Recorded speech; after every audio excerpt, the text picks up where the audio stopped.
السلام علیکم، welcome to my YouTube channel daily night story. کیسے ہیں دوستو؟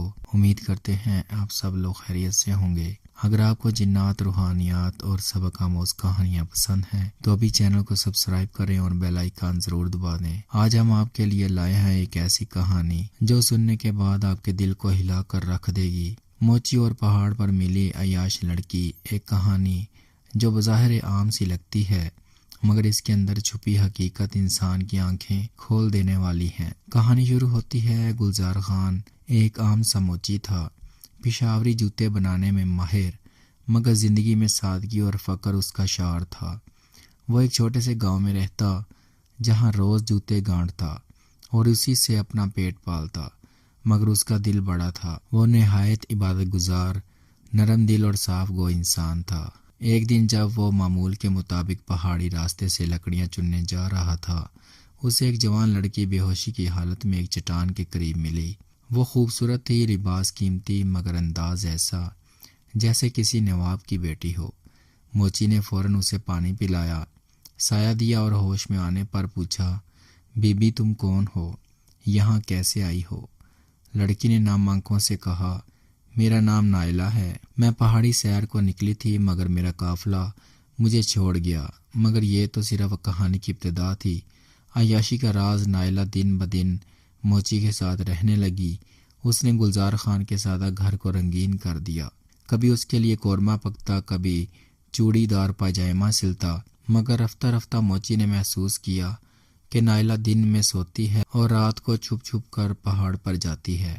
ایک رات جب موچی اس کے پیچھے گیا تو جو منظر دیکھا اس سے اس کی روح کانپ گئی۔ نائلہ چاندنی رات میں پہاڑ کے کنارے نیم برنا رقص کر رہی تھی اور اس کے گرد روشنیوں کے حالے میں سائے جیسے وجود اسے تکتے جا رہے تھے۔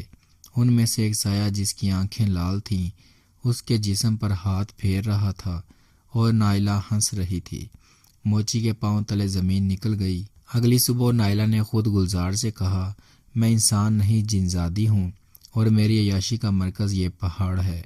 میں ہر 100 سال کے بعد کسی معصوم انسان کو اپنا خادم بناتی ہوں، مگر تم سادہ ہو، پاک ہو، اس لیے تمہیں نقصان نہیں پہنچاؤں گی، لیکن آپ واپس نہ جانا ورنہ جو کل دیکھا وہ تمہیں مار ڈالیں گے۔ گلزار خان نے وضو کیا، قرآن اٹھایا اور پہاڑ کے بلند مقام پر چلا گیا۔ وہاں اذان دی اور پوری رات تلاوت کرتا رہا۔ نائلہ چیخی، روئی، تڑپی، مت پڑھو قرآن، میرے آقا تمہیں زندہ نہیں چھوڑیں گے، مگر موچی نے ہار نہ مانی۔